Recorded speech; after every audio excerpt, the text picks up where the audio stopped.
baik-baik nanti ya. Saya ingin tekankan betul pada Anda. Dalam setiap aktivitas kita, ada peringatan dari Quran. Jangan sampai hanya menghasilkan nilai dunia. Tapi mesti ada nilai akhiratnya.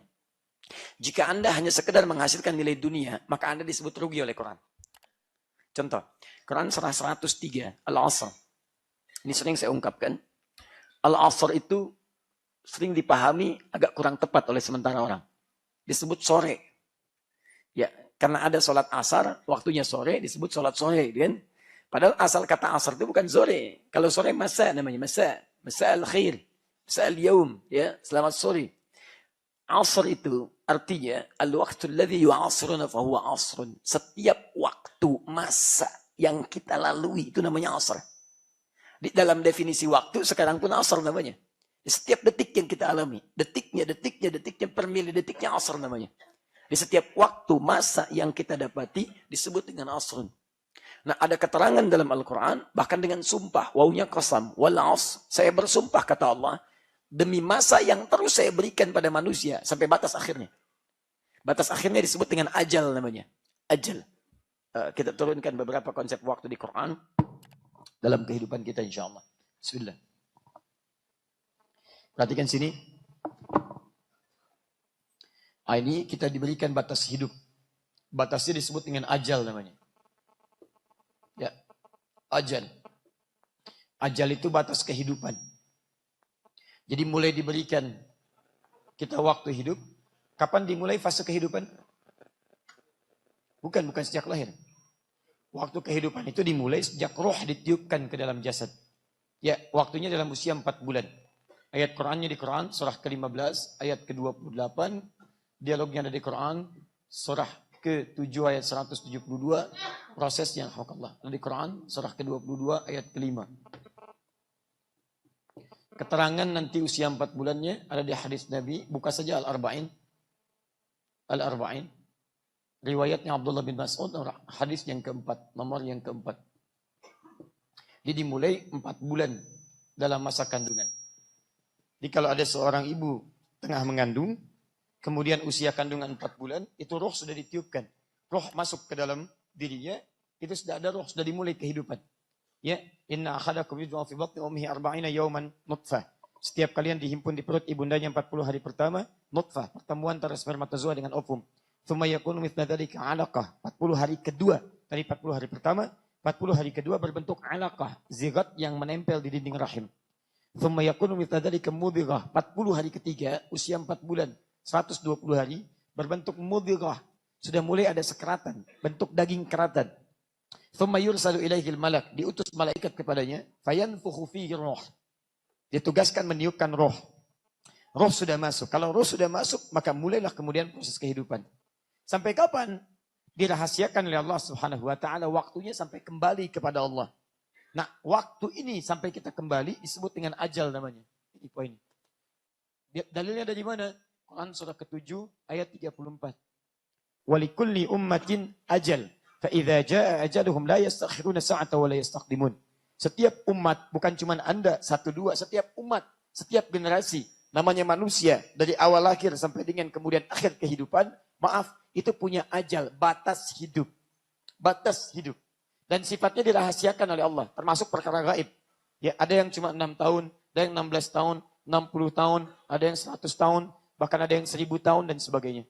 Ya, sifatnya dijadikan rahasia, supaya manusia bisa tenang menjalani kehidupan di muka bumi, plus serius menyiapkan kehidupan akhiratnya. Coba bayangkan misalnya, ya Salman diberitahu, Anda akan meninggal pada tanggal 8 Januari, ya jam 8 pagi, lewat 8 menit, lewat 8 detik. Baik, pertanyaan saya, jam 8 itu apakah Anda masih mau ke kampus atau tidak? Gak akan ke kampus dia, di masjid, astagfirullah, astagfirullah. 8 menit lagi, astagfirullah. 8 detik lagi, ya Allah. Enggak tenang hidup ya. Makanya dirahasiakan oleh Allah supaya antum ngantor masih enak, kerja masih enak, kuliah masih enak, masak masih enak. Bayangkan seorang ibu kalau tahu waktu kematiannya, nggak mau masak dia. Mama kenapa nggak masak? Mau meninggal Pak? Gak nyaman hidupnya kan? Tapi saat bersamaan, itu pun kemudian dirahasiakan waktu wafatnya supaya Anda serius. Bahwa satu saat Anda akan meninggal. Makanya kata Nabi, ya peringatan terbaik untuk membuat seseorang jadi soleh itu, 5 makna, itu adalah mengingat kematian. Jadi kalau Anda sadar kapan saja akan meninggal, itu membuat kita lebih waspada dalam melakukan aktivitas kehidupan kita. Maaf teman-teman yang di kantor, kalau ditawari proyek yang tidak bagus, yang Allah tidak ridha, Anda mau terima, bayangkan saat menerima itu Anda diwafatkan oleh Allah Subhanahu wa taala. Kalau Anda mengerjakan sesuatu yang salah, ada maksiat, pulang dari masjid, Anda nggak tahu sandal Anda di mana. Mau paksa pakai sandal orang lain, bayangkan saat dipakai Anda meninggal dunia. Jadi ketika Anda membayangkan setiap perbuatan maksiat melekat dengan kematian, maka kita akan dijaga oleh Allah Subhanahu wa taala di perbuatan yang tidak baik. Paham di sini? Baik. Jadi kembalikan, batasnya disebut apa? Ajal. Nah, cara mengisi supaya kita hidup ini, cara mengisinya sampai dengan kita kembali, caranya disebut dengan umur namanya. Umur. Ini yang sering diterjemahkan dengan usia. Padahal al-umru, ya, dalam bahasa Arab itu salah satu maknanya diantaranya, itu asalnya bukan usia. Asalnya sesuatu yang bermanfaat. Sesuatu yang menghadirkan manfaat, keberkahan, kebaikan. Itu umur namanya. Dari kata ini muncul makmur. Makmur. Bahkan kata kerjanya amira ya'mur. Ada dewan kemakmuran masjid. Itu dari Quran surah ke-9 ayat ke-18. Innama ya'muru masajidallah. Makmur itu bukan ramai. Makmur itu kumpulan dari manfaat-manfaat dan keberkahan. Di Dewan Kemakmuran Masjid adalah pengelola masjid yang bertugas menghadirkan program-program yang bermanfaat bagi umat. Bukan meramaikan masjid. Kalau cuma ramai, di lapangan juga ramai. Di benteng juga ramai. Ya, di Car Free Day juga ramai. Apa bedanya keramaian di kota dengan di masjid? Ramai di masjid itu ramai mendapatkan manfaat. Sholatnya ramai, pengajiannya ramai, baca Qurannya ramai. Jadi salah kalau ada pengurus masjid hanya untuk keramaian supaya ramai saja, tapi tidak ada manfaatnya. Ini diantara maknanya. Manusia kenapa disebut dengan umur, cara mengisi usianya? Supaya Anda sadar, setiap Anda hidup itu Anda mesti punya manfaat. Makanya silahkan cek di Quran. Tubuh kita itu disebutkan di Quran. Dari ujung kepala sampai ujung kaki. Kalau Anda mau melihat yang bermanfaat. Quran surah ke-24. Ayat 30 sampai ayat 31. 30 laki-laki, 31 perempuan. Kalau mau bicara, jangan yang tidak bermanfaat. Quran surah 49. Ayat 11 sampai dengan ayat 12. Silahkan cek. Dilarang lisan kita mencela. Karena tidak ada manfaatnya. Dilarang bergibah. Nggak ada manfaatnya. Dilarang melihat yang tidak baik. Nggak ada manfaatnya. Maaf, lisan dilarang berdusta. Wailul lil mukadzibin. Celaka para pendusta. Dilarang. Tangan dilarang untuk menipu. Wailul lil mutaffifin. Tangan dilarang untuk mencuri. As-sariqu was-sariqatu faqtu aydiyahuma. Karena enggak ada manfaatnya. Kaki kalau mau jalan, jalan pada yang manfaat. Turun Quran surah ke-25 misalnya, ayat 63. Wa ibadur rahmanil ladzina yamshuna 'alal ardi hauna. Hamba Allah itu kalau jalan tawadhu, bermanfaat. Dilarang untuk sombong. Turun Quran surah 31, ayat ke-18. Wala tamshi fil ardi maraha. Pertanyaan saya, maaf ya. Dari selama ini kita hidup sampai malam ini, berapa di antara tubuh kita yang sudah menghasilkan manfaat? Jangan-jangan mau ke sini saja, kita masih sempat melihat yang tidak bermanfaat. Silakan cek. Hari ini aja, berapa kali mata kita melihat yang tidak bermanfaat? Berapa kali telinga kita mendengar yang tidak bagus? Berapa kali lisan kita bicara yang tidak baik? Itu luar biasa. Makanya ketika Anda disebut, berapa umurmu? Berapa umur kamu? Itu bukan sekedar kalimat menanyakan berapa usia Anda. Tapi kalimat yang dititipkan oleh Allah lewat lisan teman Anda untuk mengecek ketangguhan Anda di hadapan Allah Subhanahu wa taala. Berapa umurmu? Berapa manfaat yang sudah kau hasilkan selama ini dari usia yang telah Allah titipkan kepada Anda? Paham sampai sini? Awas, ini seperti sederhana. Tapi kalau Anda belajar kedalaman bahasa, kita mengerti hakikat kehidupan kita. Kembalikan ke sini. Nah, ketika dikembalikan, masa sampai dengan kembali, isinya disebut dengan umur. Nah, setiap waktunya, waktu bentangan umur ini, itu disebut dengan asrun namanya. Asrun. Setiap masanya, waktunya.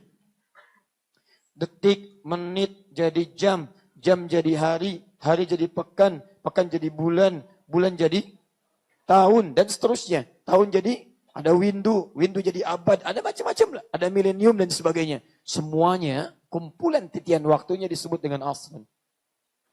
Nah, sekarang lihat baik-baik. Kata Allah, walas, demi waktu yang saya berikan kesempatannya pada setiap manusia dalam hidupnya. Innal insana lafi khusr. Sungguh, setiap manusia itu punya potensi rugi dalam menjalani waktunya. Punya potensi rugi. Kenapa Allah berikan modal waktu? Ingat, kalau saya berikan modal kepada Anda 24 juta. Anda kembalikan pada saya 23 juta. Rugi nggak saya? Saya berikan modal 24 juta. Anda kembalikan pada saya 10 juta. Rugi nggak saya? Baik, saya berikan modal 24 juta. Anda cuma kembalikan pada saya 10 ribu. Rugi nggak? Allah berikan Anda 24 jam dalam sehari.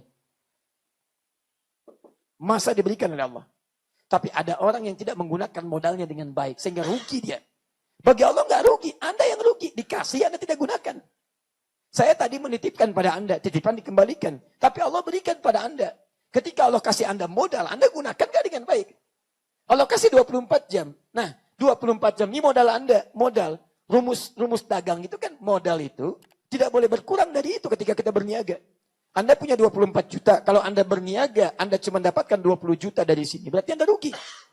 Sekarang Allah kasih 24 jam. Allah kasih sehari kepada Anda setiap waktunya.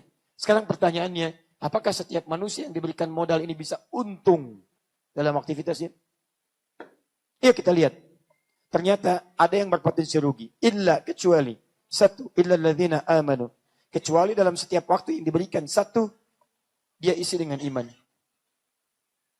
Jadi kalau orang belum beriman pada Allah Subhanahu wa taala, itu setiap detiknya rugi terus. Rugi. Awas, yang dilihat bukan hukum dunia, dilihatnya dengan hukum akhirat. Kalau rugi dunia, itu ngukurnya pakai materi. Tapi kalau ukuran akhirat, ukurnya pakai iman. Ingat baik-baik, karena iman itu bekal untuk pulang, bekal akhirat. Bekal akhirat. Makanya kalau ukur akhirat itu pakai iman, bukan pakai akal. Awas, kalau pakai akal itu ukuran materi, itu ukuran dunia. Coba Anda kerja dapat mobil, itu ukuran dunia. Anda kerja dapat handphone, itu ukuran dunia. Anda kerja dapat macam-macam, itu ukuran dunia. Jadi kalau Anda mengukur dunia, pakai rumus dunia. Tapi kalau Anda ingin ukur akhirat, pakai rumus akhirat. Karena dunia tidak akan dibawa ke akhirat. Beda. Rumus akhirat itu melihatnya pakai iman. Sesuatu yang dibawa pulang ke akhirat itu bukan bekal dunia. Dan bukan rumus dunia. Makanya ketika Anda meninggalkan dunia, bahasanya telah meninggal dunia. Telah meninggal dunia. Artinya semua hukum dunia ditinggalkan oleh orang ini. Semua pencapaian dunia ditinggalkan. Kalau bekal dunia nggak dibawa, apa yang Anda bawa saat pulang ke akhirat? Bekal yang ini. Makanya kalau ada orang tidak beriman selama hidupnya, maka dia disebut oleh Al-Quran sangat merugi. Sangat merugi. Ingat, sangat merugi. Dan ternyata tidak sekedar iman menjadikan kita itu bekal cukup untuk bisa beruntung. Perhatikan baik-baik. Belum cukup. Illalladzina amanu wa amilus salihat. Wa amilus salihat. Wa-nya itu ziyadah. Ma'iyah. Disandingkan dengan tambahan. Tidak cukup dengan iman. Tapi iman harus diwujudkan lewat perbuatan yang baik-baik. Amal soleh. Kapan sebuah amalan jadi soleh? Ketika dia diniatkan dengan imannya karena Allah Subhanahu wa ta'ala. Contoh. Mohon maaf ya. Ini saya mau minum. Minum itu baik. Bisa menghilangkan haus. Saya minum, yang tidak beriman minum. Haus kami sama-sama hilang. Hilang hausnya. Tapi persoalannya, apakah minuman ini bisa mengantarkan saya punya bekal akhirat atau tidak? Karena setiap detik kan saya gunakan. Saya punya, ingat, coba hitung ya. Saya mau minum, berapa detik kira-kira saya minum? Alhamdulillah. Berapa detik? Saya sudah melewatkan 4 detik dalam hidup saya untuk minum ini. Teman saya juga minum. Pertanyaannya, minum ini bisa menghilangkan haus. Saya menghilangkan haus, teman saya hausnya hilang. Tapi persoalannya ketika saya meninggal, apa yang saya bawa dari 4 detik itu untuk pulang? Di mana bedanya? Jadikan minum itu dengan amal saleh. Salah satunya niatkan karena Allah Subhanahu wa ta'ala. Bagaimana cara meniatkan karena Allah? Diikat dengan kalimat di syahadat kita. Wa ashhadu anna Muhammad Rasulullah. Ashhadu an la ilaha illallah, kalimat iman. Ashhadu anna Muhammad Rasulullah adalah kalimat jalan untuk mewujudkan iman itu. Bagaimana cara minum kita supaya bisa la ilaha illallah? Maka ikuti cara minum Rasulullah SAW. Kata Nabi, minimal bacakan kalimat Allah. Bismillah. Kullu amrin dhibalin la yubda'u fihi bismillahirrahmanirrahim fahuwa abtar. Setiap perbuatan baik yang disematkan, tidak disematkan kalimat bismillahirrahmanirrahim. Paling minimal bismillah itu abtar, terputus pahala akhiratnya. Cuma dapat dunia saja.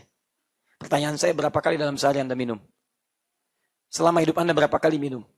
Berapa kali dalam minuman Anda yang sudah mengantarkan bekal akhirat Anda? Berapa kali dalam makan Anda yang sudah menjadi bekal akhirat Anda? Jangan-jangan cuma masuk keluar, masuk keluar, masuk keluar. Apa faedahnya?